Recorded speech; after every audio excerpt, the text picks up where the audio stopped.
All right, good evening, everybody. How's everyone doing?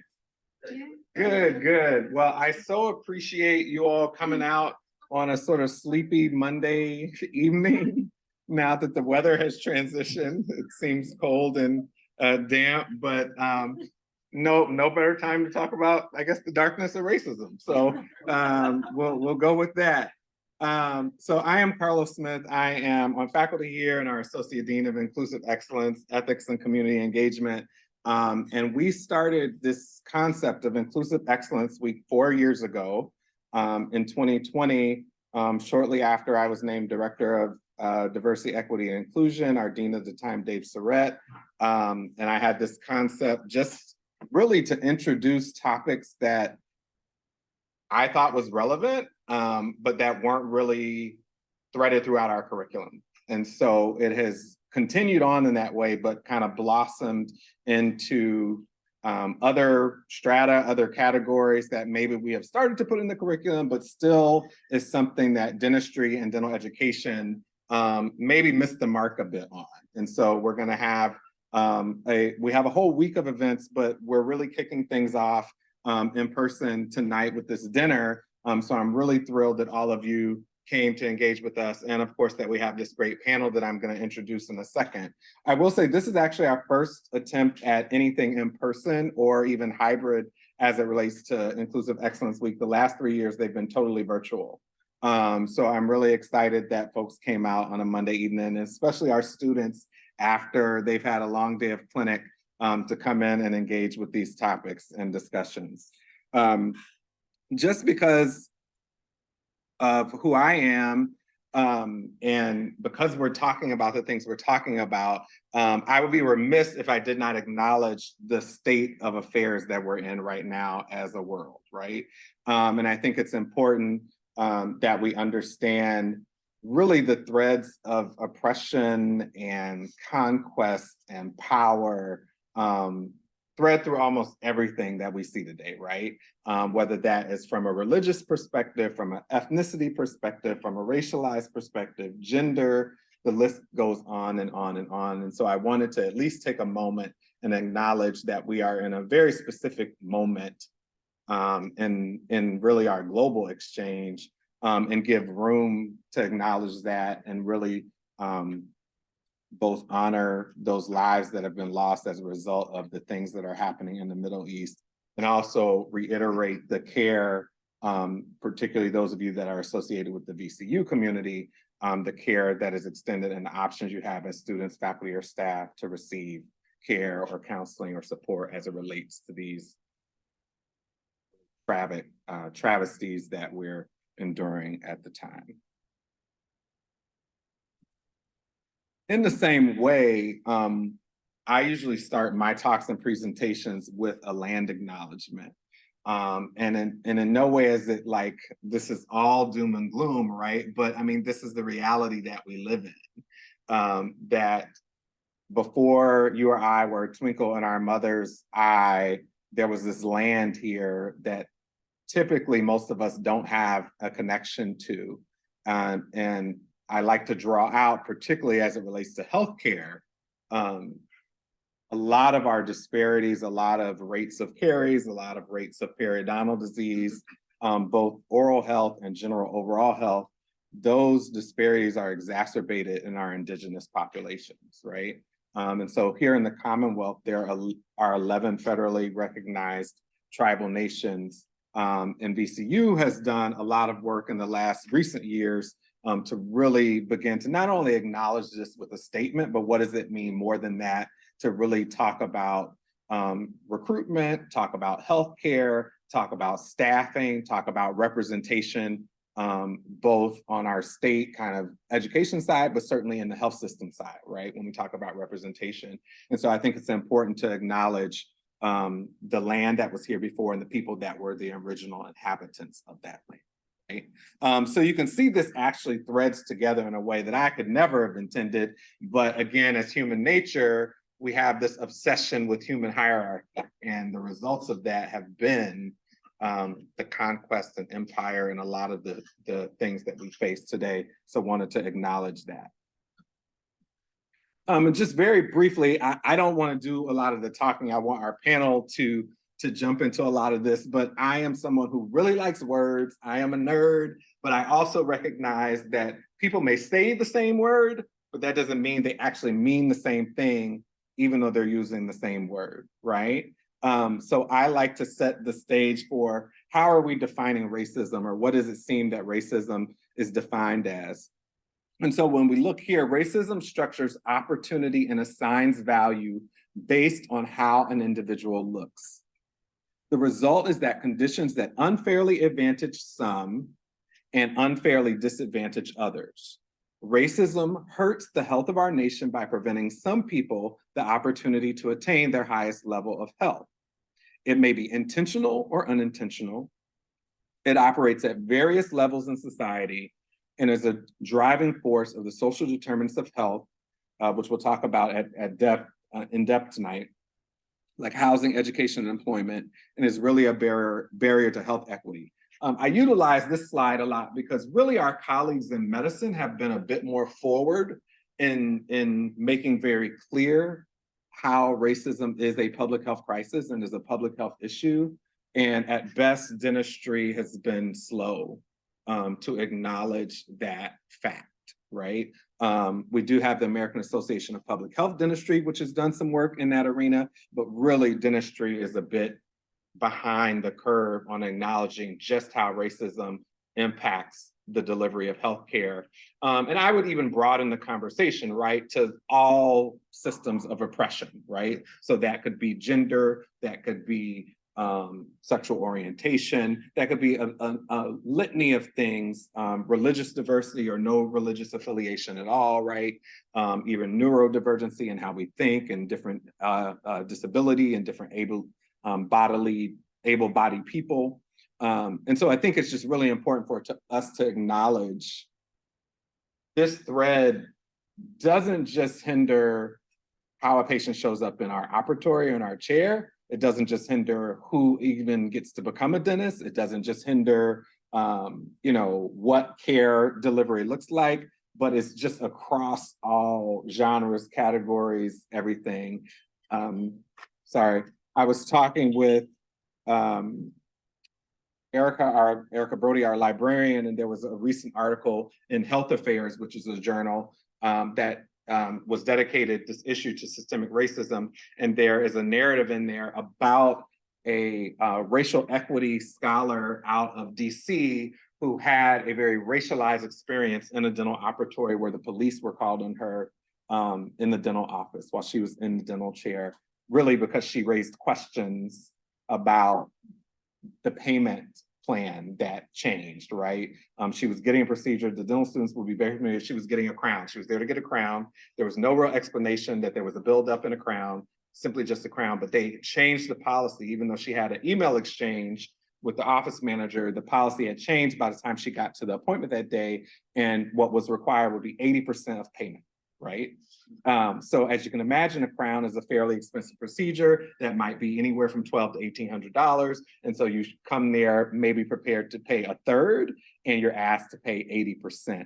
And then when you raise a question, there is a threat of, well, we'll just call the police, because there was a refusal to leave because she basically said, can I at least talk to my dentist? Like, I've been coming here for 10 years. Like, can I have a conversation with the dentist? And the response was, well, no, the dentist is not going to have a conversation with you about payment, right? Which, I'm the ethicist, so I could argue, around informed consent and payment being a part of that. And so we have a challenge in if a dentist refuses to engage in conversation about payment at all, right? That's a whole nother issue.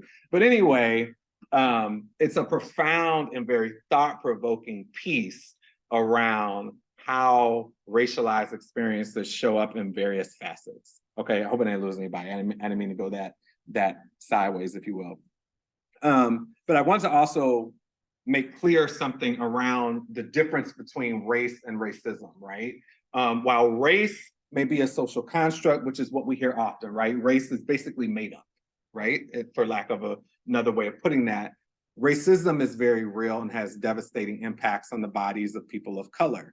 It is more appropriate and accurate that clinicians and researchers focus on genetics and biology, the experience of racism, and social drivers of health inequities and not race in and of itself when describing risk factors for disease. So this is also something from the American Medical Association. The last thing I'll just say, and then I'll bring up our panel, is it's really important that we contextualize race, right? So you may be a little confused. You can say, oh, well, Dr. Smith or Carlos, you said we shouldn't really focus on race. And does that mean we don't ask questions about race? No, it means that we put it in its appropriate context, right? And so, for example, particularly in the US, for a long time, this notion of race science has been taught, meaning that there are biological differences within us based on race, and we know that to be false, right? Social science has taught that for many decades, biological sciences have taught that for many decades, but anecdotally, within healthcare systems and even with how health professions teaches, it gets passed down that there are these differences, right? And so a great example of that is sickle cell anemia, in that particularly in the US, in many ways we treat it as if, oh, this is a Black disease. And so in that instance, it's not that it's a Black disease, but we're using race as a proxy for other things. As it relates to sickle cell anemia, we're using race as a proxy for geography, because it's really a genetic adaptation, an evolutionary adaptation in the genes, right? With the sickled cell, the sickle red blood cell, in areas where malaria was more popular. And so we see that in sub-Saharan Africa. And so in the US, that then typically shows up in Black patients. But that is not the same as saying this is a Black disease. Does everybody understand that distinction and understand how we're drawing that correlation there?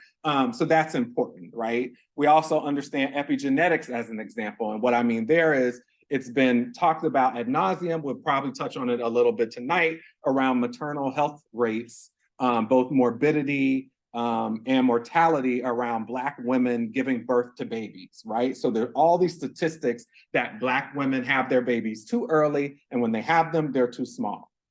Well, does that mean that Black women are incapable of producing a healthy baby? Of course not. But let's factor in all these different systems, right? With epigenetics, we know that gene expression actually can change based on environment, right? So food, environment, and life experiences, not to mention stress. We even understand now that stress is passed down from generation to generation. So I often, kind of inequip, but think about the enslavement of Black women that happened for hundreds of years in this space, where literally there's no agency over your body and your sole purpose is to produce progeny. Your sole purpose is to produce more human beings. So there was no maternity leave, right? There's no understanding the way we understand now around how the hormones are all over the place postpartum, right? There's no understanding of how we understand postpartum depression and all these other issues that we have a better understanding of. We still are a bit wonky in how we deal with it, but we understand it much better. So imagine how that stress is passed down through generations of Black women, okay? And what's even more wild to me is that's irrespective of income, right? Particularly with Black maternal health rates. So that means a wealthy Black woman who has a PhD is just as likely to have these devastating outcomes as like a white woman that didn't complete a high school education, okay? So that's important for us to understand as well.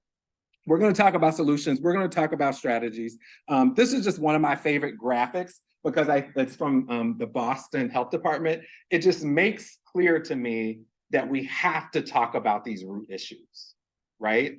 We often wanna stay, particularly as dentists, we are individual interventionists, right? You need to floss more, right? And I'm not saying we shouldn't do that, but that tends to be our lane as opposed to, well, what affects these health outcomes? All of this stuff in the blue, forgive me, all this stuff in the center, right? Statistics show us now that up to 50 or 60% of our health outcomes are dependent on what we call social determinants of health. Some research says even as much as 80. Of the health outcomes we see, what affects this? These causes, which we're going to talk about tonight, right? Again, not only specific to racism, but how oppression really ravishes the whole system.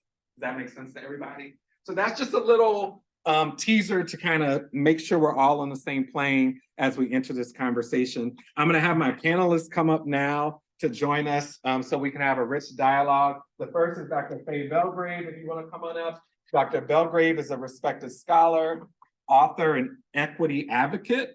She's our incoming Vice President and Chief Diversity Officer here at VCU, effective October 23rd, but obviously she's working hard early already. She currently serves as Associate Dean for Equity and Community Partnerships in our College of Humanities and Sciences, and she joined VCU in 1997 as a professor of psychology. All right, Dr. Cuddeback, you can come on up. So Dr. Cuddeback is a professor and administrator here at VCU School of Social Work, where he's been the interim dean since earlier this summer in July. He joined the school as Associate Dean for Research in September 2021, and has also been serving as Interim Associate Dean for Faculty Affairs. His research focuses on individuals living with severe mental illness, mental health services, the intersection of mental health and criminal legal systems, and evidence-based interventions. All right. Thank you. Dr. DeLoach, do you want to come on up? Dr. DeLoach is an educational innovator as well as organizational and professional development strategist who serves as executive director of the Division for Student Engagement and Impact and director of VCU Diversity Paths, which is like our Office of Pathway Programs here on the Health Sciences campus, within the Office of the Senior Vice President for Health Sciences. The division aims to enhance students' overall experiences as they prepare for admissions into and throughout their enrollment in a health science or health professions program here at VCU. All right, you can clap for Dr. Davis. And Ms. Holland, Sarah Holland, who many of you might know, is the CEO of Virginia Health Catalyst. She draws on her nearly 20 years of experience in state and federal policy, clinical care infrastructure, and health equity to improve health and advance equity across the Commonwealth. Notably, under her leadership, Catalyst led a successful advocacy campaign to add an adult dental benefit to Virginia's Medicaid program, paving the way for nearly 1 million adults to access covered oral health services and for safety net clinics to offer comprehensive integrated care for their patients. So we'll give her a round of applause. And then we've also got Dr. Tiffany Williams with us. She can come on up.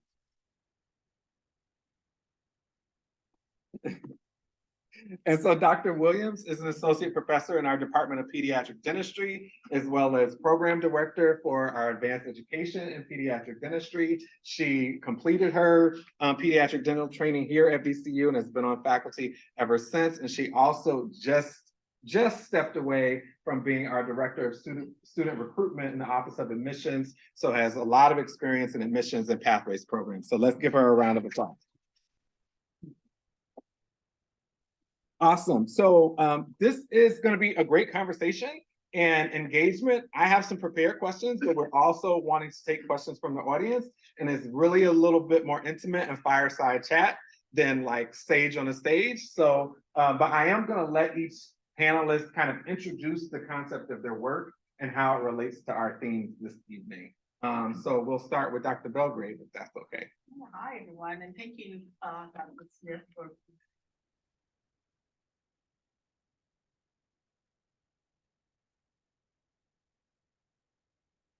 talk a little bit about critical race theory.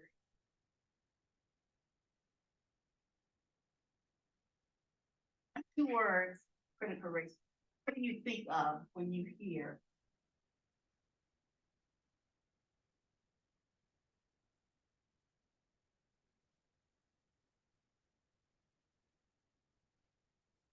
Headlines.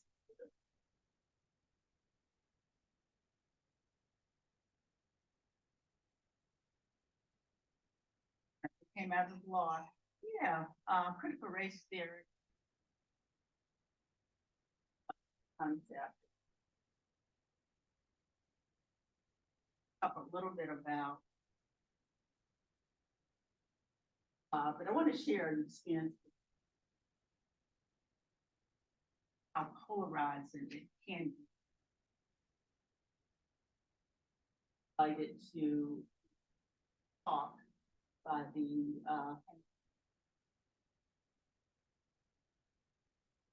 I had previously done.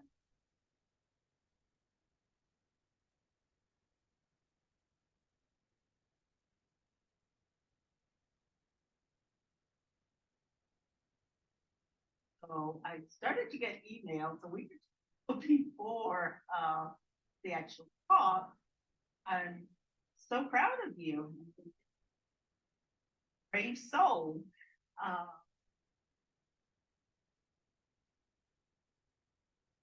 Concept to do this talk, and all the while I'm thinking, well, why am I being such a great person? So I arrived at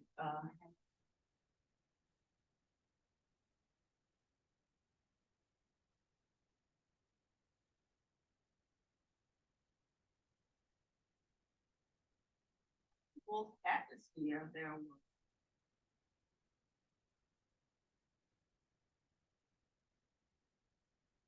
flags.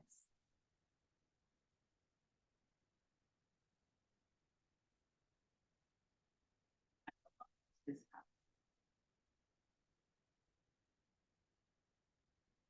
I will say that the dialogue was respectful. A lot of people were there.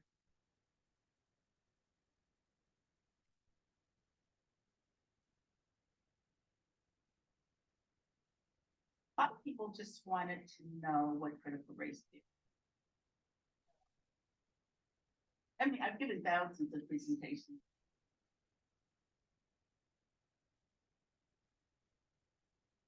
Exported.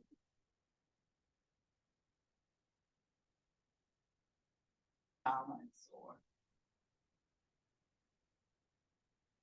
there was some people who were very, very angry. They were angry. And I think it provided them opportunity to look at someone. We have some folks on Zoom and they're having a hard time. Oh, sorry about that, Zoom participants, and express their anger. But for the most part, you know, people were very respectful. And I will say that the moderator for that session was really, really good at alternating questions between supporters and opponents of critical race theory. Although one woman was really, really mean. I had just had surgery on my throat, and I had explained that my voice would come and go, and she said, speak up, speak up, speak up. It's like, lady, I'm trying the best I can. But what is critical race theory? And as someone pointed out, critical race theory came out of legal scholarships back in the late 70s, early 80s by people such as Crenshaw and Derek Bale and Delgado. And it was just a way, a framework for understanding the role of racism, of race, and how it impacts outcomes of, at that time, Blacks in this country. So we have to understand what has gone on in this country, the discrimination. Well, let's start with the enslavement, right? The discrimination, historically and contemporary. So we need to understand what that is in order to look at things like sentencing, right? And other kinds of outcomes that were happening. So simply, it's a framework for understanding. One thing about critical race theory that people often don't pinpoint is its emphasis on outcomes, right? Now, Dr. Smith talked about outcomes within dentistry and within the medical system. So it's not so much focused on sort of, you know, individual beliefs, whether or not people are racist or not. It focuses on outcomes. It focuses on the differences in infant mortality that we see. It focuses on differences in life expectancy, because we know that those outcomes differ by race and ethnic group, right? It also tries to do something to correct these outcomes and these disparities. So critical race theory really wants to look at the role of race and how it has impacted outcomes, not just in the healthcare arena, but across all institutions and domains such as education, housing, economics, and so forth and so on.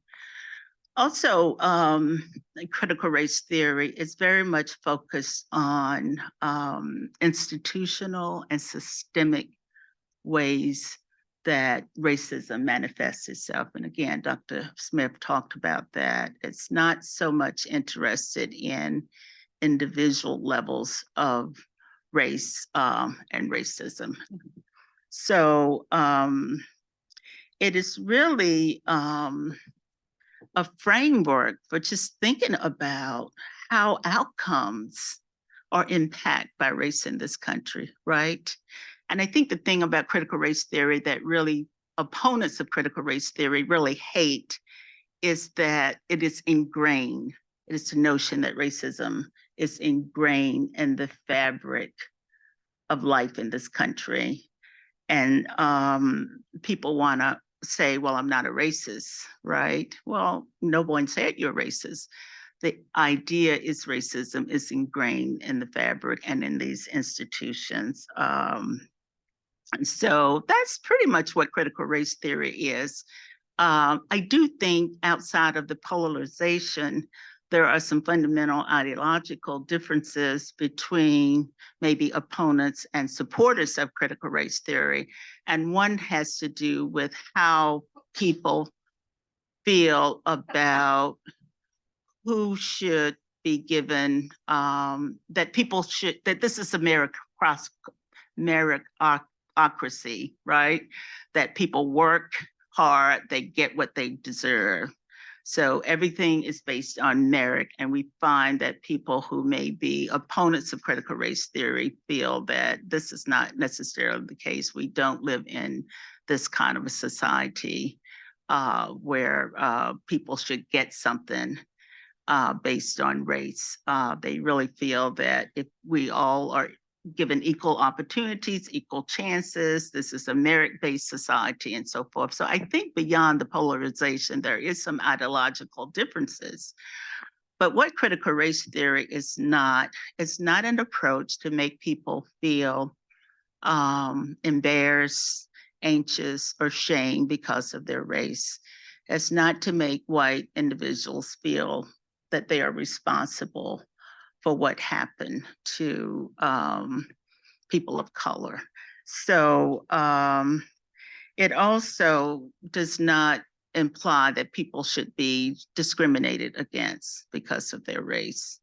And so oftentimes opponents of critical race theory will say, well, you know, you're actually discriminating against white individuals, but that is not what critical race theory is. It does not in any way support the discrimination of anyone. In fact, quite the opposite, the inclusion of everyone. So I think I'm gonna shut up now because I think I took more than 3 minutes. So let's do this. Let's put this behind you. Right.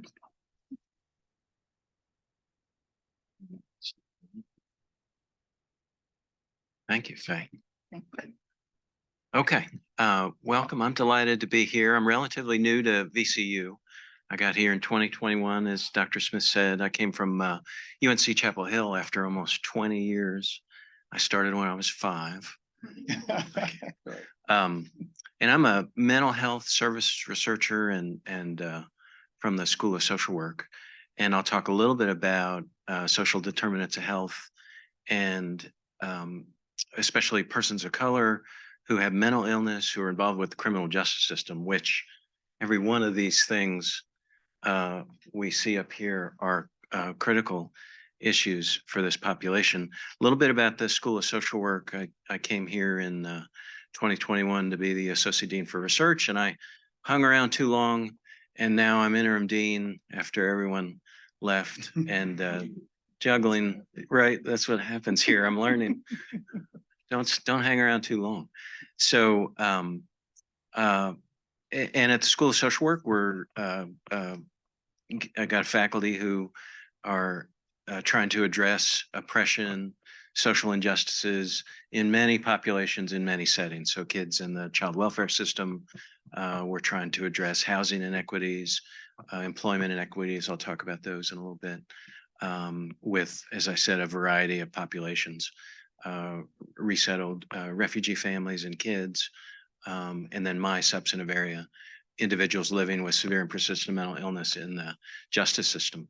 So I'll talk a little bit about that, and quickly defining an individual with severe mental illness would be someone with schizophrenia, bipolar disorder, major depression, post-traumatic stress disorder. So really debilitating mental health disorders.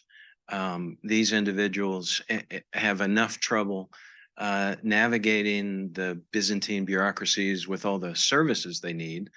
Housing is in one, agency, and healthcare in another agency, and dental care in another agency, and benefits and food stamps in another agency, and housing and so forth. So those things are difficult enough to navigate as they are. You layer on a severe mental illness, then layer on justice involvement, and then layer on racism, and you have almost a perfect storm of disparities in both access and utilization of services and outcomes as well. So these are the populations that I focus on in the research that I do. In any given day, there's about 37,000 people with severe mental illness in our network of state hospitals across the country. You can juxtapose that with 250,000 in prisons, over 100,000 in jails, and almost 1.5 million on probation and parole. Now, layer on the disproportionate number of people of color in the justice system. Also, there's a disproportionate number of people with mental illness in the justice system. And then you can quickly see that the justice system, the criminal legal system, has quickly become a repository for people with mental illness of color, unfortunately. And it's a difficult combination. So these individuals have high rates of homelessness, substance use, physical health problems. Unemployment rate for people with mental illness is 85%. Rates of substance use is close to 85%. Lots of social stigma. If you layer on, again, justice involvement, being a person of color, having a mental illness, almost a triple trifecta of stigma. And then lots of undiagnosed, untreated trauma. Recently completed a study with 200 young adults in probation in North Carolina. The rates of trauma, 50% of that population met diagnostic criteria for post-traumatic stress disorder. In the general population, it's about 5%. So 10 times the rate of post-traumatic stress disorder in a system, if you think about it, the criminal legal system, that was never equipped to be the custodian of care for any of its populations, physical health care, substance use care, mental health care. But these are the very systems that are their primary caregiver, if you will, of people of color with mental illness. Basic needs, the same sample of 200 probationers with mental illness, 70% lacked medical care, 70% lacked dental care. And these are not people who routinely go to the dentist for 6-month checkups. These are people who experience lots of disparities in access to care, medical care, dental care, and can't get safe and adequate housing, can't get jobs, can't get access to basic needs, and are really a population that experiences a tremendous amount of disparities and poor outcomes, as I said. I'll end on a positive note, though. I just recently got, and actually, Dr. Smith and I wrote a proposal because some of these folks end up in your dental clinics, right? And these are not, again, when they get to you for care, they're probably a mess, right? Teeth are knocked out, cavities, lots of oral disease, and really difficult population to treat. And Dr. Smith and I wrote a proposal, didn't get funded, but we're going to try.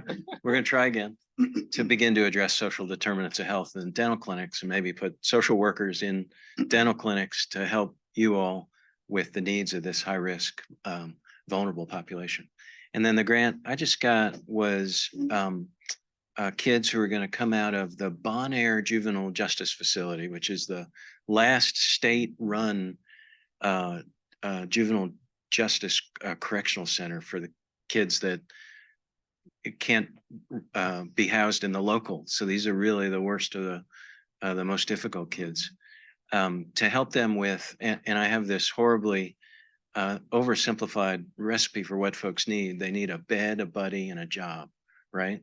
So we're going to help these kids coming out of Bon Air who have behavioral health disorders with an intervention that's going to try to connect them with a bed, a buddy, and a job. So safe and adequate housing, supported employment or supported educational opportunities, trauma counseling, case management, and peer support.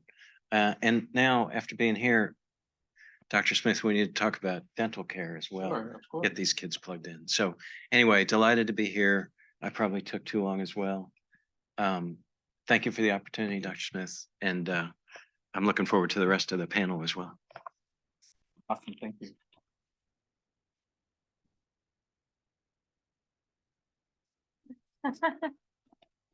I've dressed myself now with the microphone. Pardon me.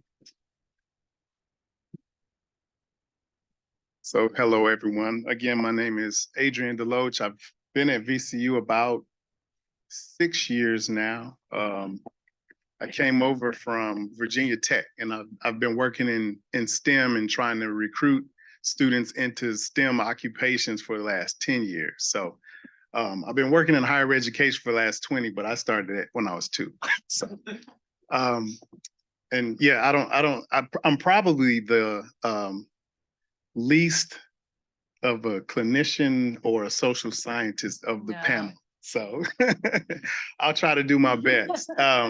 But you know, working in higher education, I've done minority recruitment. I've done leadership programs with students. I've actually done diversity programs. I've worked for a chief diversity officer. Dr. Belgraves, don't try to recruit me because I'm not going back to doing that. I love what I do right now. But so I would say working for the senior VP's office with student engagement and impact, we've combined 2 offices. So some of you students who have been at VCU, you remember the Health Science Pipeline Programs Office. We changed our name to VCU Diversity Pass, which stands for Promoting Access to Health Sciences. So pipeline had a negative connotation, so we went away from that. And then we merged with, remember, the Office of Student Experience. Does anybody remember that? So they're no longer student experience, they're now student engagement. So, and one of the reasons that we did that was because the first office, we prepared students, well, we exposed students to health science occupations, and then we tried to prepare them for admissions into a program. But we felt like we pretty much prepped them up, left them on the doorstep of admissions, and then just walked off. And so we didn't like that. So we wanted to continue to support our students throughout the academy. So we merged with OSE, and they changed their E from experience to engagement. So we're still doing the work. It's just more of a unified effort. So OSE, so you all in the School of Dentistry, you've heard of Thrive. So if you work with Thrive, you're working with us. So you probably have seen Mr. Roy Roach. So he is a newly acquired employee within our unit, I believe in the last 2 years. So brand spanking new. But in essence, what I do is 1 foot in recruitment, although we are not admissions, we're 1 foot in recruitment, 1 foot in student engagement, and the other foot in retention, because we believe that in order to, recruit students or get them admitted, you need to be able to support them once they're in so that they can be retained. So that is a pretty tall order, especially when you get charges from the senior VP to go into some communities that you see no students. And so I'm always getting pressure about how many students from the RVA did you recruit? Well, we recruit them all the time. They just don't necessarily come here. So well, how many students from Richmond Public Schools did you get? And so we're always having to provide those different types of numbers. And so I am gonna, I'm sure Dr. Smith is gonna ask me the right question. It's like T-ball. He sits it on the stand and I get to knock it out. But I am gonna talk a little bit about some of the confounding factors along with social determinants of health and that come into play in trying to expose students. But I mean, like I said, it's really a tall order, particularly for me, having recruited.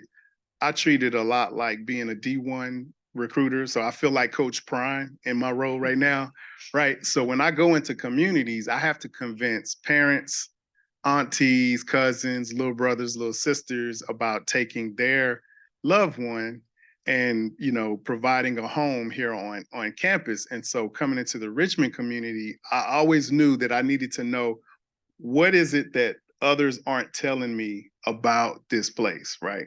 So the first story I heard was about the well project, right? So then I was like, oh, okay. So you guys got me going out here in the community, and VCU are the body snatchers. You know, they're the boogeyman. Like, okay, that's important to know. Now I know why when I show up, people might turn the other way, or no, I think I'm going to Mason, or I think I'm going to ODU. Okay. But it's good to have that information before I go into a particular community and try to engage. And so then I learned about the Organ Thieves, which I know that we're going to be talking about. And I think, but having those stories, regardless of whether they are entirely factual or complete myth, it's important to know that, because perception is reality. And the reality is I am trying to recruit students to engage in our programs so that the admissions folk here can recruit them to be enrolled in the program. So and the last little thing I'll say, I won't steal too much of my thunder or anyone else's here. But the previous, and I'm not trying to throw anybody under the bus, but the previous leadership, their perception of what I did was that the amount of underrepresented minority students that enroll in some of our health profession schools that I was responsible for. And I said, no, because I'm not the admissions committees. So I can support them, I can recruit them, I can prep them as much as I can, but my hands are literally tied, and they're at the mercy of the admissions committees, which I do not oversee. So that cannot be my responsibility for those particular outcomes. But it's something like that. Like I do influence something, but not that. So I'll say that. No. Well, good evening, everyone. I am Sarah Bedard Holland. I run an organization called Virginia Health Catalyst.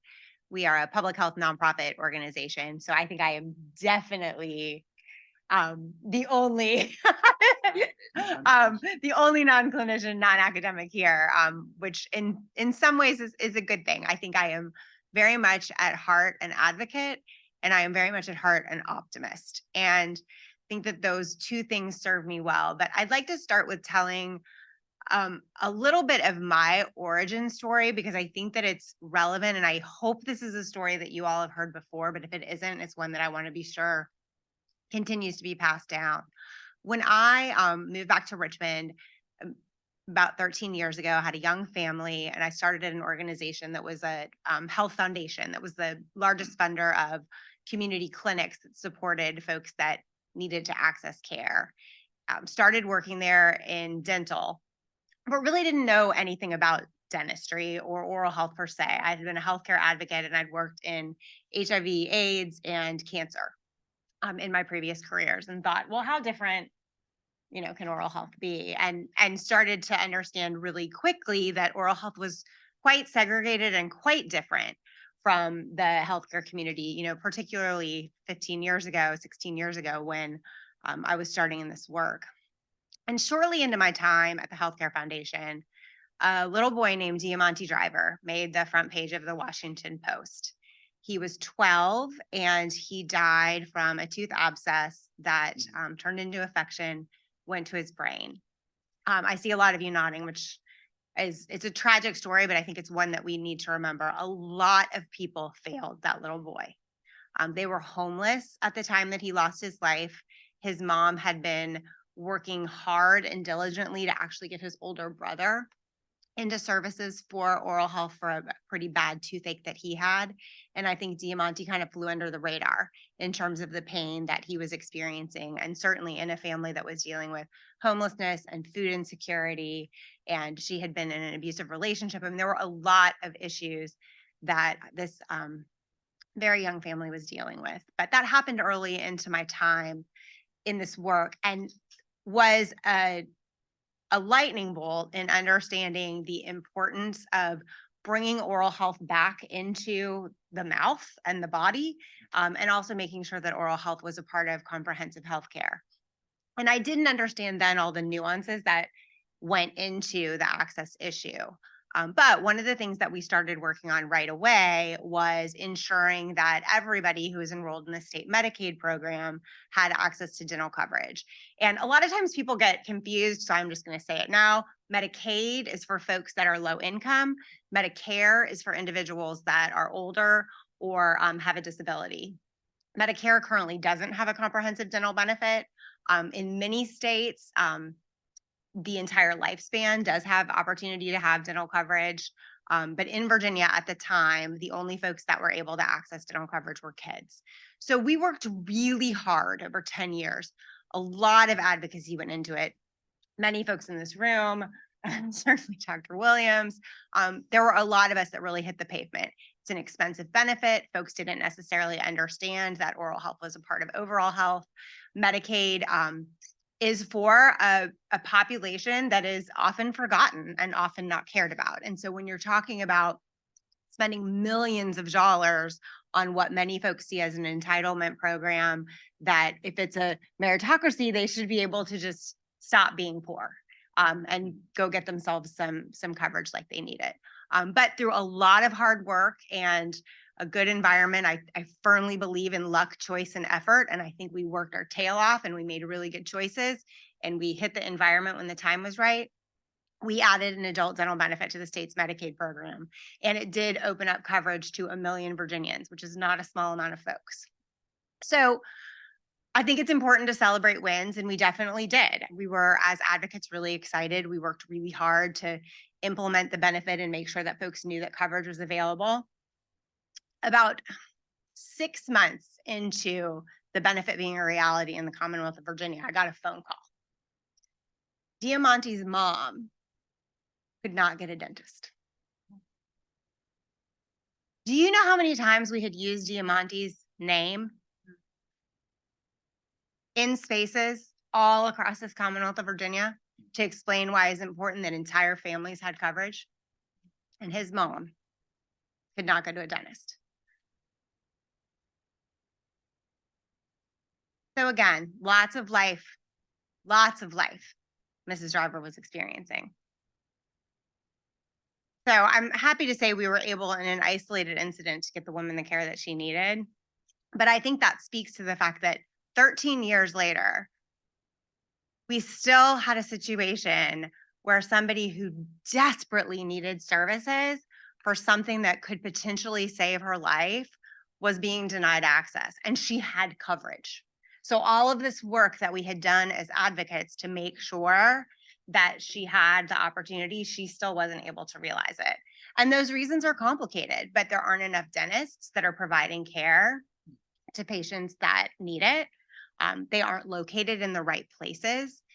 We have folks that desperately need care, but are dealing with so many different issues that dental care, for reasons that everybody in this room can understand. I mean, it's hard for us to get to the dentist every 6 months, and we know we're supposed to get there, and it's not hard for most of us in this room. So it makes sense. So Catalyst exists so that I don't have to stand here and tell this story anymore, but I will keep telling this story while we need to do it. And another thing that Dr. Smith asked me to talk about was in the wake of Mrs. Driver not being able to get the coverage or the care that she needed, realizing that in so many spaces we were speaking Diamante's name in vain, and should candidly be ashamed for telling a story and not being able to follow through on getting his legacy, the care that they needed.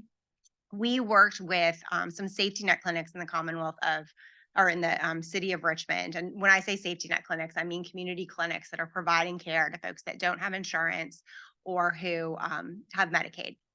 We worked with those clinics to understand why their patients weren't accessing dental services, because we knew that they were accessing medical services. So if they were able, if there was a dentist under the same roof, why weren't they choosing to make those appointments? And we learned through that. So we set it up, and you researchers might be like, you didn't do this right. But I think we did it okay. We did one-on-one interviews with the patients, and we used a survey tool to ask the providers, the clinicians, of which I know we've got a lot of future clinicians in the room here, why folks weren't accessing care. And then we also asked what we call social support workers, so community health workers, social workers, why they thought folks weren't accessing care. So why do you think that the providers, the clinicians who were treating these individuals said that folks weren't accessing care? It was important. Yep. Yeah. They didn't know it was important. They didn't care. Why do you think the patients said that they weren't accessing care? Great answer, but not what they said. Access. Finances definitely came into play. Respect. When we whittled it down and synthesized the reasons, they talked about bad experiences at the dentist where they felt like they had been really disrespected for choices that they had made that had ostensibly led them to have a bombed out mouth. And they felt really judged for that, or they felt like the hours of operation were so ridiculous that with the 2 jobs that they worked, they couldn't possibly sit in a waiting room for 4 hours and wait to be seen. That wasn't feasible for them. That the languages were inaccessible to them. They didn't understand what was happening in the offices, and that the medical side they felt like was working hard to understand, but the dental side wasn't. So that's pretty stark. You've got the providers, and these are providers that are offering care in safety net clinics. Like, these are the patients that they're working for, and they're saying that their patients aren't coming in because they don't value it. And then the patients are saying that they've been disrespected. So I think that it tells us we've got a long way to go. We also, through those conversations, were able to, I think, tease out some potential solutions. I think, Carlos, at the beginning, it is complicated. And these are, deep-seated, rational reasons that we've got to unpack. But I started with I'm an optimist, and I am. I couldn't get out of bed if I didn't think we could fix these things. And so I do, I really do. And I think that the journey we're on is going to be a long one, but I think that it has a bright destination point. Well, hello, everybody. I have the privilege of being after all these wonderful people. So I, again, am Tiffany Williams. I am the clinician in the group. And it's so funny because when I first started right out of residency as a faculty, I thought I'm just gonna be a pediatric dentist. And then I met people like Sarah who were come lecture around the state about dental caries and pregnant women. And then, met Adrien, and he's like, yeah, come be a part of the pathways programs again. And then I got the recruitment position. And so I've had the fortunate opportunity over my career, especially within the last 3 years, to have touched on kind of everything that our panelists have talked about when it comes to recruitment, when it comes to a diverse workforce, when it comes to seeing patients in the clinic and seeing the challenges that patients have, patients who are experiencing challenges with providers, who are experiencing challenges with Medicaid and access to care, who are experiencing challenges with being judged by what they look like or how they present. So what I thought was just going to be an easy career in academic pediatric dentistry has turned out to be my hand in a lot of different things. And so prior to me stepping out of recruitment, I'm still on the admissions committee. So I still have an opportunity to interact with students and to mentor pre-dental students who want to who were interested in going into dentistry. But along the way, I had the opportunity to see that there were so many students, especially students of color, who just could not find their way or navigate their way on their own to dentistry.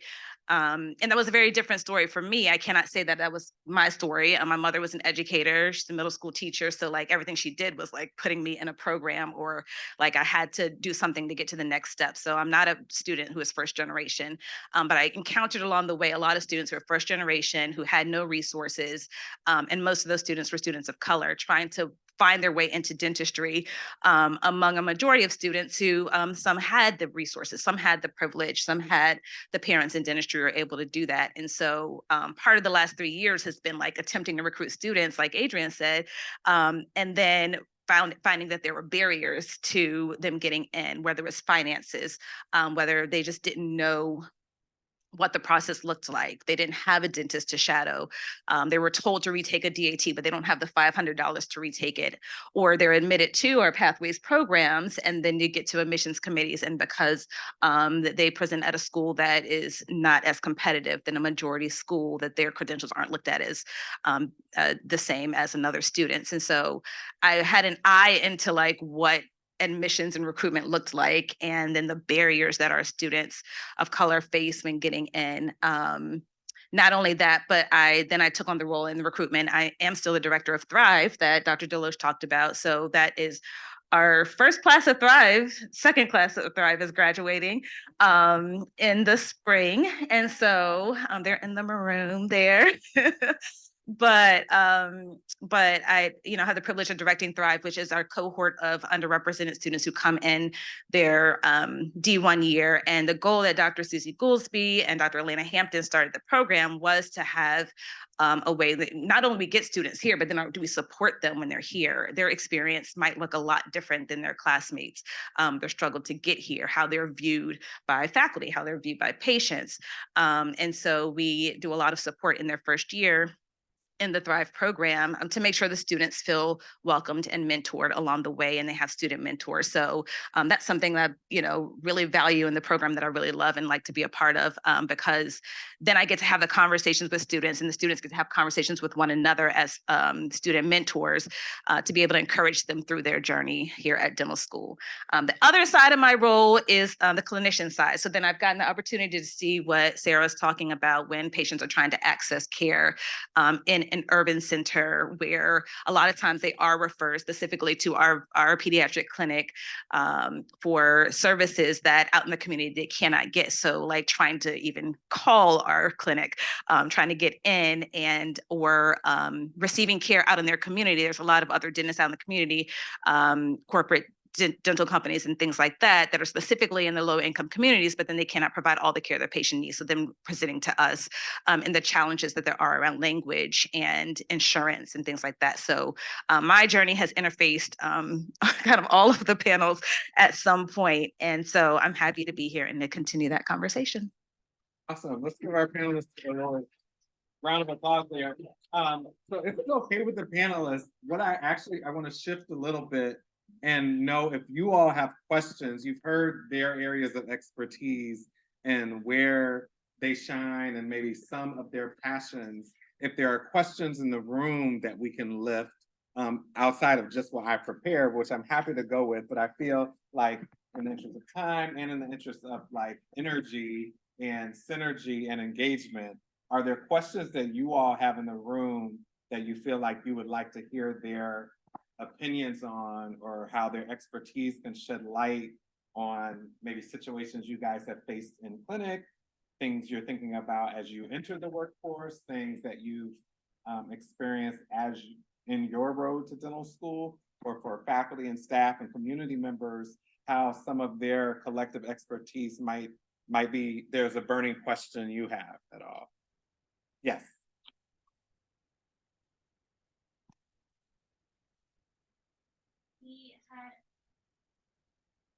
We had a lot of and that there kind of goes now you're embedded in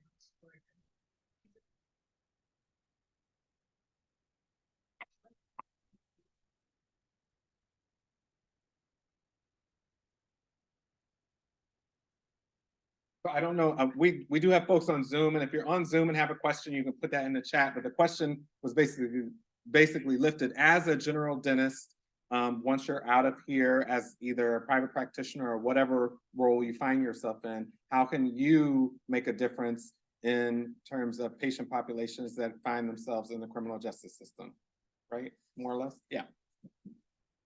That's a good question. Jails and prisons are actually constitutionally mandated to provide treatment. So if they find an issue, then it's the burden of care is on the facility.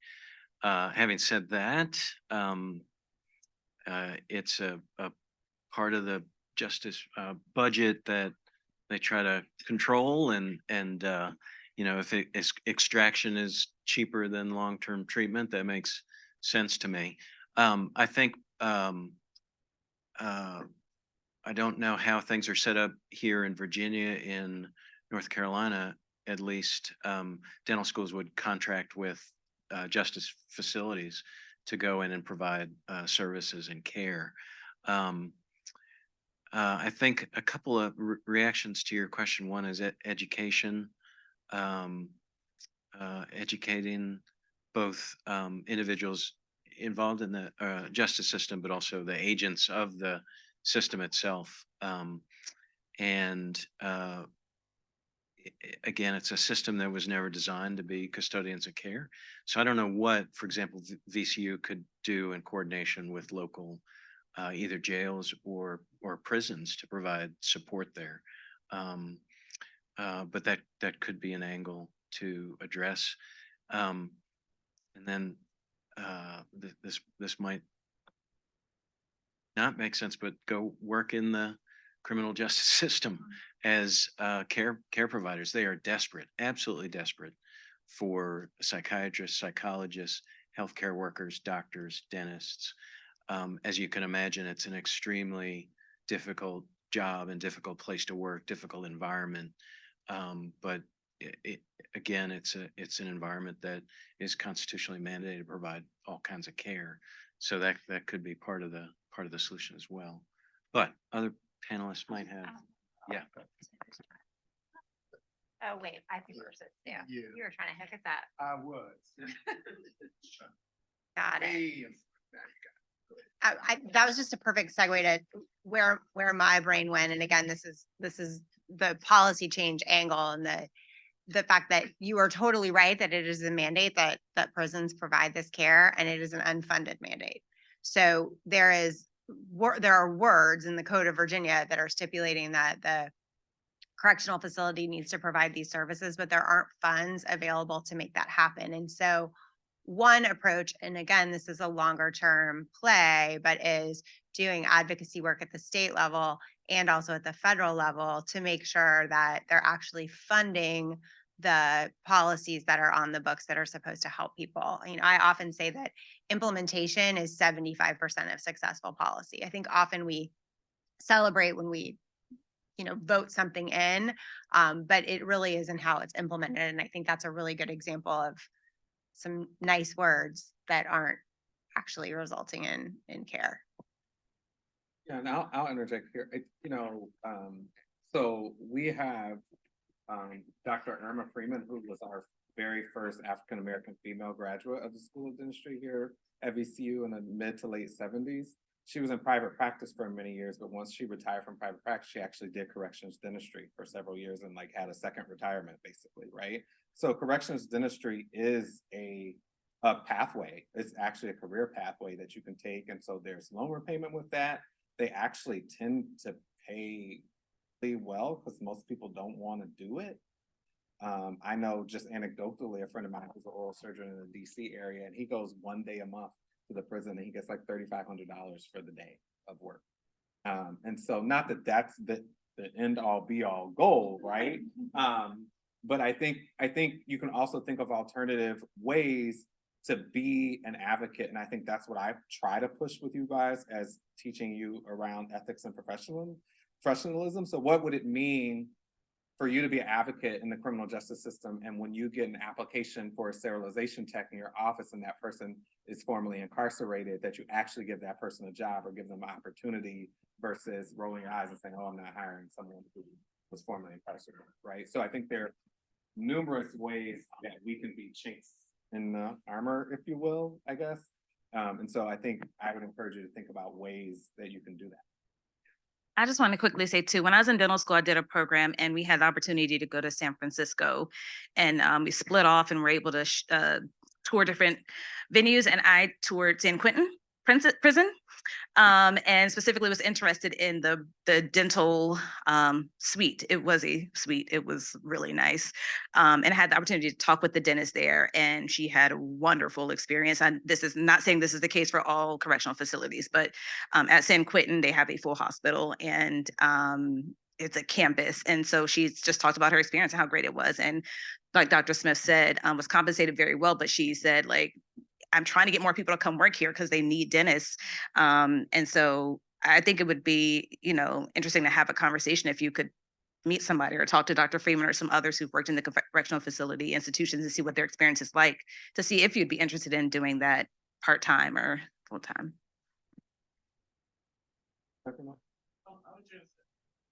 Yeah. First of all, on every single one of you.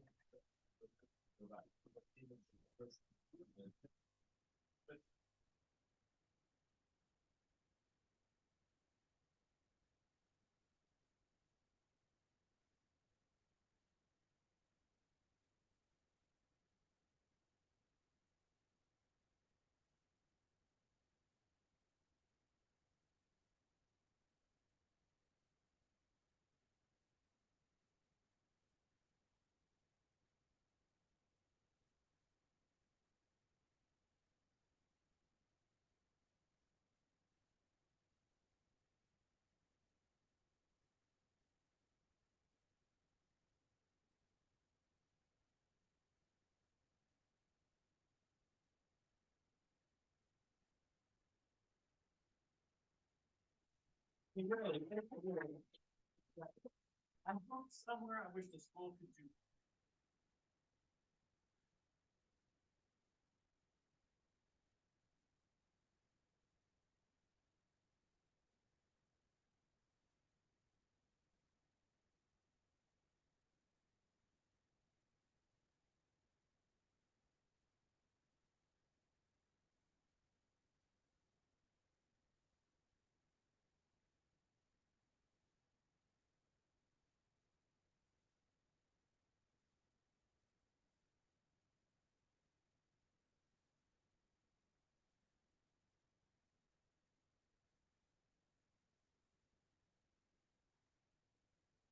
I think.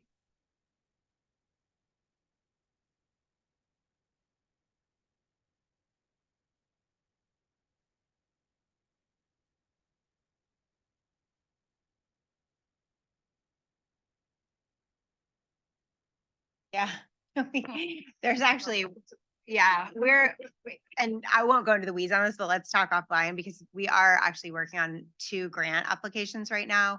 One, we do have some funding where we're working with Delta Dental of Virginia to create centers of excellence at safety net clinics.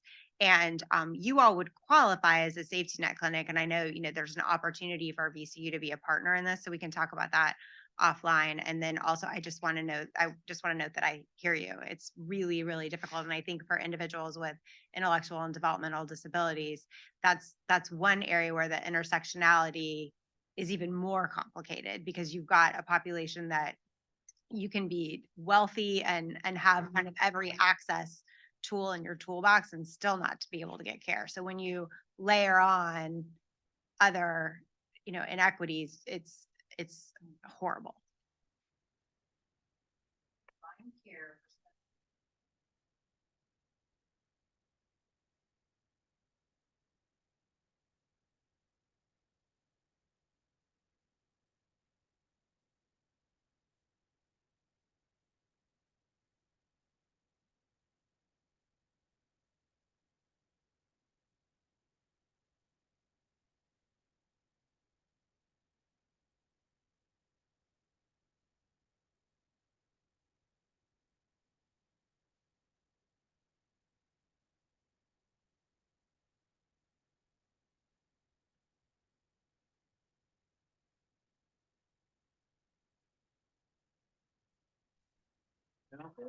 I mean, so it's something that we're exploring, right? Dr. Brickhouse, as many of you know, who's still with us just kind of virtually and more part-time, and Dr. Cuddeback and myself have been talking about developing some mechanisms to have social work practicum students in the building. So there are masters of social work students, just like our students go out fourth year and rotate throughout the Commonwealth. These master of social work students need clinical placements. And so what would it look like for one of those clinical placements to be the dental school, where they're able to help us navigate around some of these social determinants of health, you know, and a lot of the work that you do and some of the other PCCs do around, you know, again, there's this notion of people first language, right? So a patient is not a no-show patient. A patient is a patient that somehow has had a barrier to get to their appointment, right? And if we can actually follow up with that, most of the times, it's not that the patient just blows it off and doesn't want to come. Something has interrupted their ability to come. And that may be childcare. That may be that they care for aging parents. That may be that they have a hourly wage earning job that frowns upon them missing the job. And so they don't get fired, but there's this stigma and innuendo and pressure that if they miss so many days based on the, you know, so there's a lot of issues to navigate. So we're looking at ways to bring on perhaps one or two of those master of social work students to help us in our clinics and navigating those things. Yes, so that's one. And then the other thing we're looking at is there actually is funding on the Medicaid side for general health, where you have these system navigators that help people either get enrolled in benefits or help them navigate benefits, but it seems to kind of stop when you get to oral health or dental. And so what would it look like for those navigators to not just be a part of the cardiovascular or the OBGYN unit within VCU Health, but what would it look like to have a navigator here? So those are some of the things we're exploring. And also even to segue into community health workers, right? What would it look like for us to have some kind of real affiliation with community health workers, people who are from the community, to help folks navigate those systems? Yeah.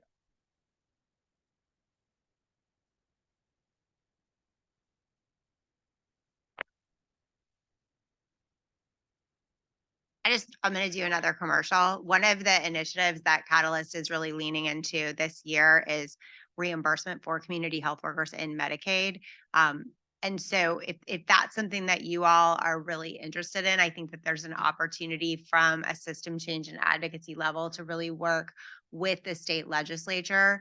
We're going to be putting in a budget amendment this year, and they're going to need to hear from you all about how important that kind of high touch relationship that's from the community is, because there's a lot of quantitative evidence that shows that for every dollar invested in a community health worker, you're going to save $2 in healthcare costs. So there's real data backing that up. Thank you. Other questions, Jesse? Two questions. One was about, I heard somebody talking about admissions and getting students up to the point where they're in front of the admissions board, and then they are not able to kind of get past that barrier of entry. And my question is, how can we change that? You have a lot of students, minorities that come from maybe not the most established or well-represented collegiate institutions, and that is seen as a negative, I'm assuming now. I didn't know that. So what can we do in those kind of environments to help students get in? And then the second question is just about, we talked about how critical race theory is really polarizing. Is there a way for us to be able to kind of diffuse the polarization so we can have these discussions without them being really charged all the time? I think that's something that we need to talk about, because, you know, we need to have these kind of discussions, but then we see critical race theory and everybody wants to run away. So how can we affect that as well?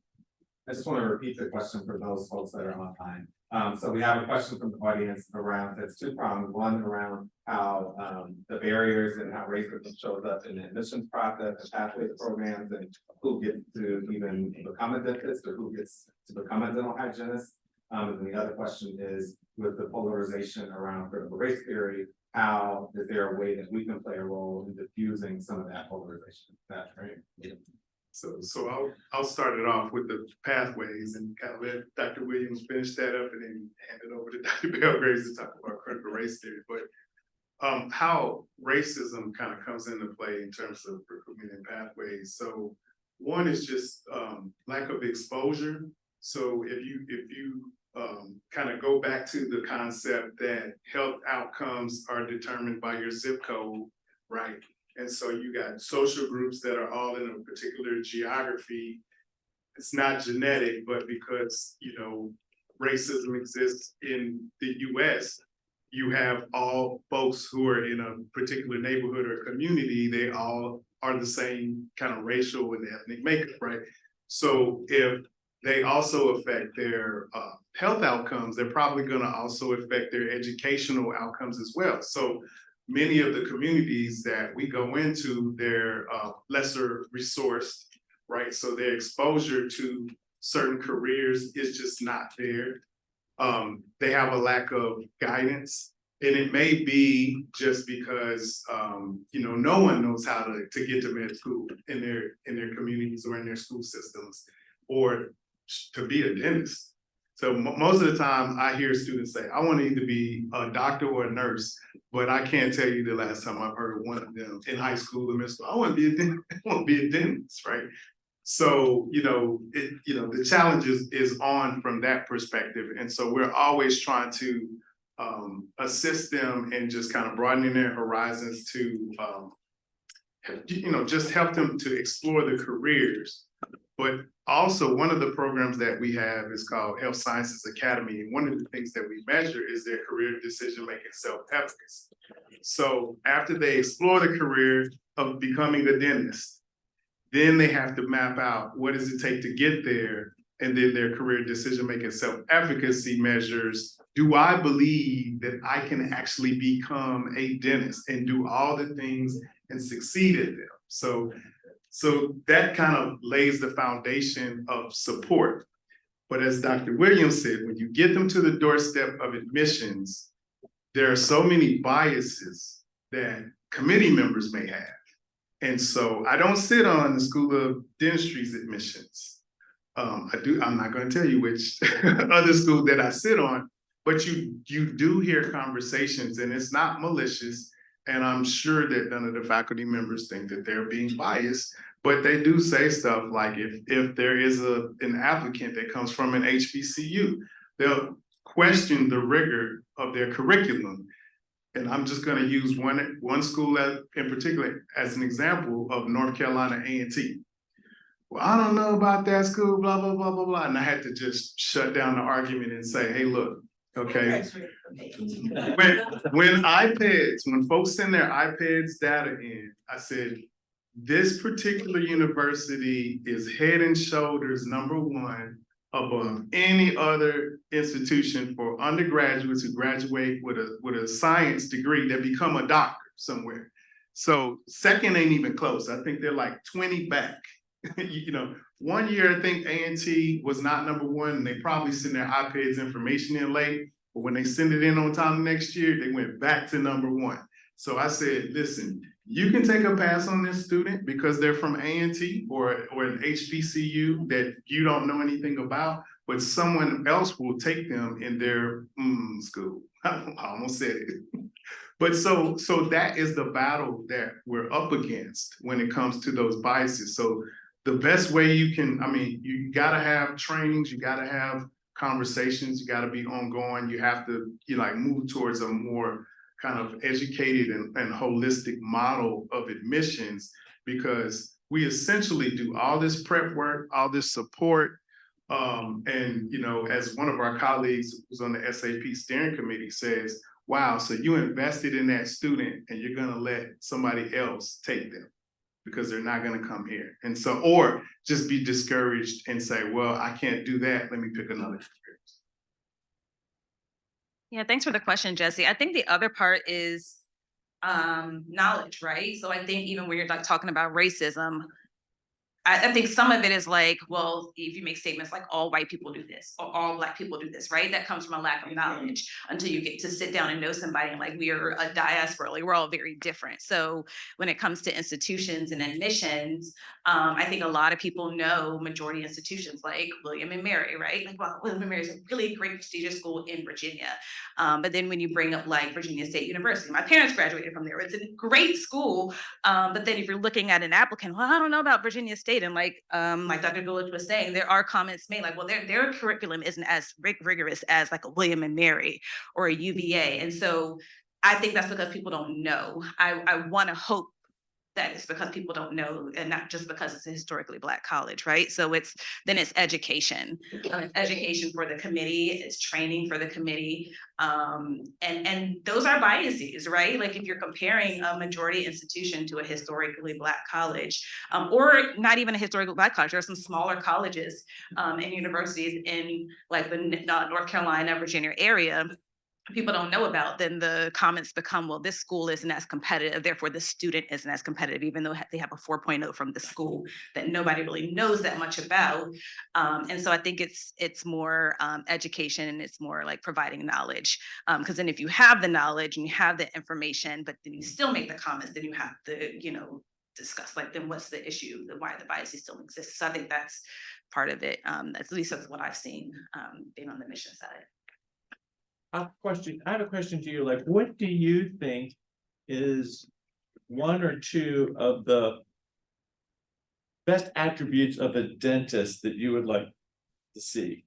And it can't be GPA because we know that's not it. So It's never it's never. So what is it?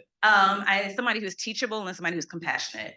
And I put the third, someone who communicates well. Well, yeah. And relates to people. Right. I've always thought, like, when I've heard the discussions about getting people in, like, it's too much geared toward, if people say they don't bring in a diversity of students, I'm like, well, the parameters you're looking at are wrong. You have to look at different parameters, and the parameter of someone who can relate to people and talk at their level is such a valuable parameter in healthcare situations. I mean, it's just up there with hand-eye coordination. Right, yeah. But that's not something that the boards look at. It's too geared toward where they are. Right. And this thing about what school it is, sorry for me to talk too long, is I've always believed cream always rises to the crop. The best of the best, no matter what school it is, they're going to be sharp students, no matter what school it is. Yes, I agree. Thank you, Dr. Null. Yeah. Sorry, I want to transition and let Dr. Belgrave answer your critical race theory question, but I do want to throw out, for me, obviously this is like what I do all the time and I get excited about it. But I think one of the beauties of talking about racism is that you can see the clear intersections between all forms of oppression, right? So you brought up a question around access and who gets to become a dentist. And so certainly we're familiar, or you can be familiar with the great income disparity that exists in the United States that plays out along racialized lines. So when the DAT costs what it costs, when the admissions process costs what it costs, when the boot camp and the different study aids to prepare to take the DAT cost what they cost, it becomes a drain that you have to only have a certain amount of resources to try to accomplish to reach or access, right? So I know there are national conversations, I can speak from that perspective, like the DAT, for example, right? The DAT is the dental admissions test. There is no actual correlation to clinical efficiency or clinical skills to the DAT. The correlation exists in how well you perform in the basic sciences in the earlier years. So perhaps that's important, perhaps not, right? And so one of the questions I've asked nationally is, the LSAT is going away. Many schools are making the LSAT optional. Pharmacy has made their test optional. So at what point will dentistry begin to ask her question, is the DAT optional? And as a ADA member, you have to recognize that the ADA is actually who benefits from your fees from taking the DAT. So it's a really cyclical, curious cycle, if you will, right? Around that. So I think it begs the question, not only just about race, but around income, around gender, around first generation, around communities that are often left out, or where it seems like a complete pipe dream. If you ask you know, a little Latino kid in a certain neighborhood, if he wants to be a dentist, you might as well ask him, does he want to be LeBron, right? It's not relevant, it doesn't happen to me too. But I would like to hear Dr. Belgrave unpack for us about CRT. And I'm setting Dr. Belgrave's up, but I just want to piggyback on that. Role models, examples, trajectory, the earlier you can expose someone to, again, who has a student seen at an early age that is in a career, right? When is the first time they see a dentist? And then what is their relationship with a dentist or a physician, right? Is it a positive one? Or is it something like, yeah, I can't see, they don't look like me, or I didn't like how they made me feel, so I'm definitely not going to do that. So all of those kind of, you know, are environmental factors that have long-term effects of someone's career trajectory as well. I think I saw a hand. Did you have your hand? Oh, yes. Question, yes. So this is actually a question for all of the board, and it kind of piggybacks off of Jesse's question, but more in the sense of what about people who are in our situation, minority students who do face adversity here in an institution that maybe we don't get the, I guess, support as much as we may have gotten back when we started, or maybe even when it comes from home support, if we don't have family members who are in higher positions to kind of fight for us versus our peers who may come from family of doctors and dentists who have those resources. How do we kind of sustain in a situation like this? Yeah, I think that is a really good question and a fair question. What do you need to succeed, right? We are here and we want to succeed. And I think everyone is here because you're qualified to be here, you got in. And it's incumbent on the university to provide the resources. And your resources might differ from the resources that other people might be. But once you admit a person to the program, it's incumbent upon your school, your unit, your university to make sure that you have resources to succeed. And I think that's going back to advocacy, advocacy from students. And again, it's extra burden for students to have to advocate for something that should be intrinsic within the organization, but sometimes you have to do that. You have to say, this is what, well, first of all, you have resources to help to identify what we need, and we will help you in that identification process. So I think that's really, really critical and important. Yeah. And I just wanted to say a word about critical race theory, because that's what we have been talking about. When we talked about how come there are disparities in admissions for students of color, that's an outcome. How come that they differ? That is a health disparity.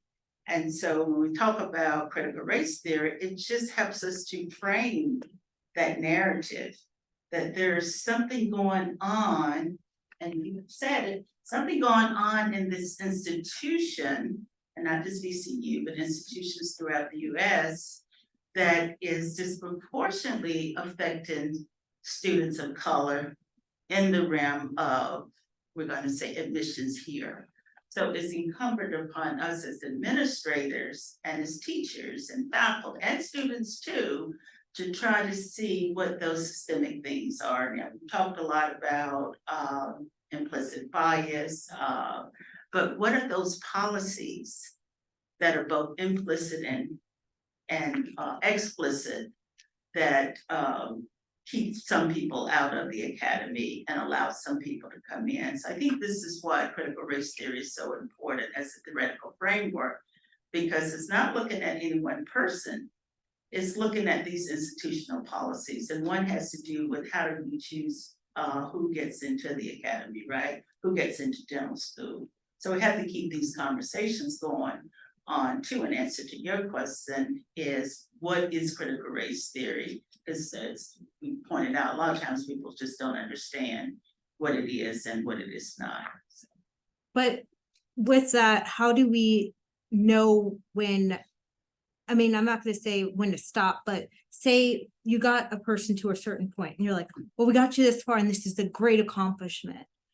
But even if the person is still facing problems up at the top, should they, or how do you kind of make the greater, I guess, board understand that although we did a great value for this person, they're still struggling, or this still isn't enough, we still have barriers to cross, we can't just stop here.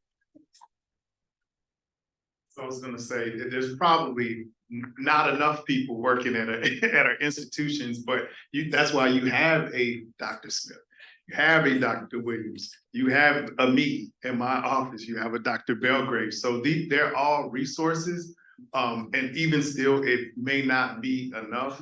But as you were talking, I was thinking about a friend whose father told him this. It was for a completely different reason, but I was like, I like that and I'm going to use that. He told him, he said, son, sometimes you build a house and you don't get to live in it, but you get to come back later and look at the house that you built and watch others enjoy the house. So in essence, each of you becomes a pioneer, right? And so you're laying the groundwork or the foundation for students to come after you. Who knows? You may be a faculty member here in the School of Dentistry, and 10, 20 years from now, you look in the room and you're like, wow, all these students that look just like me, where'd they come from? Because it did not look like that when I was here. And so that's kind of how it happens. You know, it starts with a spark, and, you know, we just have to keep, you know, building and trying each and every day. And I'll say, yeah, I understand exactly what you're saying. And I think, like Dr. DeLoach said, it's like, you feel like you're like here, and it's like, man, we have those complaints, like we report all these things. And I think it's exactly what you said, is that like, it might feel like things aren't moving, but behind the scenes of knowing like what Dr. Smith is doing and like what others in the school are working, and like the committee meetings that are happening, and like behind the scenes, like that kind of stuff is always, it's going to be a slow moving process, but there is progress. And so I think it's frustrating while you might be sitting in the seat, like seeing nothing change. But in the hopes that in like 1 to 5 years, like things will be different. And like, then you can look back on like what has been done and like, hey, my reports or like our sharing our experience helped to change the trajectory of like what's happening here at the dental school. So like, it might be frustrating, but like nothing monumental happens like overnight. You know, you got to kind of keep trucking at things along the way and like keep voicing your opinion, right? Like to the people who are like trying to make a difference. And if there's a resource that you know you're lacking in, that you think you need help with, just ask. Start asking people, hey, do you know where I could get help with this? Because you would be surprised at how many people are available to help you that you had no idea was an untapped resource. So don't forget to ask people. And don't suffer in silence, because when you think, oh, I'm not gonna complain, but that complaint, how do you know that there aren't 3, 5, 10 other students that have that complaint, that you're just not talking to each other? And administrators, we need demand, right? Because then we can go to our bosses and say, hey, look, 15 students all complain about the same thing. They didn't know each other, they weren't talking to each other. So this is a problem. We have to address it. So Advocacy. So I will end this by saying, as someone who is the son of a retired ombudsperson, it's not a complaint, it is feedback. Right? And that's even something that I do from my role in meetings with the rest of our leadership, to say, well, this is actually feedback that we are being provided so that we can pivot perhaps how we're meeting the needs of the students, or how we're not meeting the needs of the students, or what opportunities are there. So your feedback is crucial at present and moving forward in the future. And I think maybe there's one hand, and I'll take you and then we'll round out. I'm so sorry, I was really wanting to ask Bill a question. So one of my reasons coming into VCU and wanting to go into dentistry is to like make an impact in the community. So it's wonderful that we've medicated, we have all these patients now. And so I think from my perspective, from like UK tuition, I know there's like a lot of costs that go into there. But I see it as there's not enough chairs, there's a lot of demand, we're the only dental school, so we have a responsibility to the community that we're not meeting. there's not enough appointments. I have to tell my patient, thank you for coming in today. I can see you in a month or more. And then we were just given 10 new patients, and I'm beyond grateful that there was so much opportunity, but I feel like I'm doing a disservice to the people that I am seeing because I can't see them again for so long. So when I think about what VCU can do or what I can tell and I'm being there, how to advocate, what can the school do to better serve the community, that I feel like if you want to be the only public school, the only dental school in Virginia, then you need to do X, Y, Z, have more students, have more faculty, and that means pay them what they want and pay them what they want. I don't know. I think, so I'm gonna tell a quick story. I am changing primary care providers. And I decided, hey, I'm gonna like I wanna bring my primary care back to VCU. I had to call 3 different people, I work here, to navigate finding a primary care position here at VCU. I finally ended up talking to somebody on Monday who explained to me that there is a wait list, and that somebody will call me back in 2 weeks to a month to tell me which provider I could see and when that would be. And I was like, wow, I am a very educated person and I work at this institution and I can't get an appointment with a physician at VCU. And I say that to say, I don't think it's a problem only with dentistry. I think it's healthcare in general. I think providers are overworked and undercompensated. And you know, while I can go really outside of VCU and access care somewhere else easily, I wanted to come back to my institution, but I'm obviously like having trouble doing that. Other patients cannot, right? So like I got a window into like what our patients are experiencing firsthand, me calling different places and having the time to do that. And patients don't have the time to do that sometimes, knowing the questions to ask and knowing like who to call. And so I think it's a system-wide thing. I don't have an answer for it because I too am now on the list, but you know, I just think it's a system-wide issue that, yeah, more money the state needs and more providers. But I think your question is perfect, right? And again, I approached it from someone who is both a clinician and who is a theorist in many senses because of my ethics background. And one of the arguments I make in my research right now is that a part and parcel of being a health professional, because we have centuries of health disparities, is that we dismantle the system as it looks currently. Right? And that's scary for people. They don't like that terminology. But if we're intelligent, right? We know what words mean, and words can't necessarily scare us if we unpack their meaning. And so all that simply means is we take a real examination of the status quo and decide we are not pleased with the system in the way that it operates and change how it operates, right? Now that is a much larger thing than the statement I just made. But I think for so long, we've just said, oh, this is how it is, right? And it doesn't have to be that way. And I think one of the beauties of being in this space, although everything has ebbs and flows, right? Everything has a bit of you chew the meat and spit out the bones, as it were. And so your feedback is important because often we are not in conversations where we hear from the students, at least I can be honest and straightforward in that the students are saying, we are doing a disservice to our community by not being able to meet their needs. I think if that sentence was, and perhaps I'm wrong, but if that sentence was laid bare to our dean, I think that would get a response. I know he's looking at some alternatives, and not that I'm here in any way to defend the position of the school. I've never been that person, and I'm not going to start. But I think to me, it's bigger than the institution. It's how dentistry functions as a whole. We really see ourselves as entrepreneurs before we see ourselves as keepers of mission, right? And that's just my kind of soapbox. But I think that question is important, and it is a perfect segue into tomorrow, where we will have Dr. Sarah Raskin join us from the Wilder School for lunch tomorrow in 3121 at 12 noon, where she will be talking about really unpacking some of the hidden scripts and how dentistry functions as a whole, and what it means to be a provider, what it means to really care about access to care, what it means to really advocate for an equitable healthcare system. So please give our panelists a round of applause.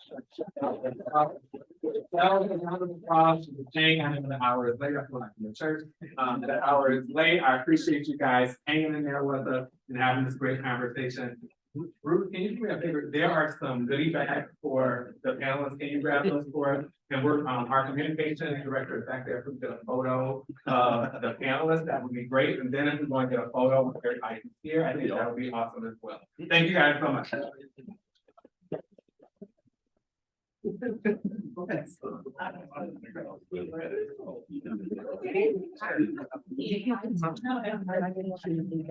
And so I'm not always. If you're up for it, I'd love to. Everybody here. Charlotte, don't have the dollars.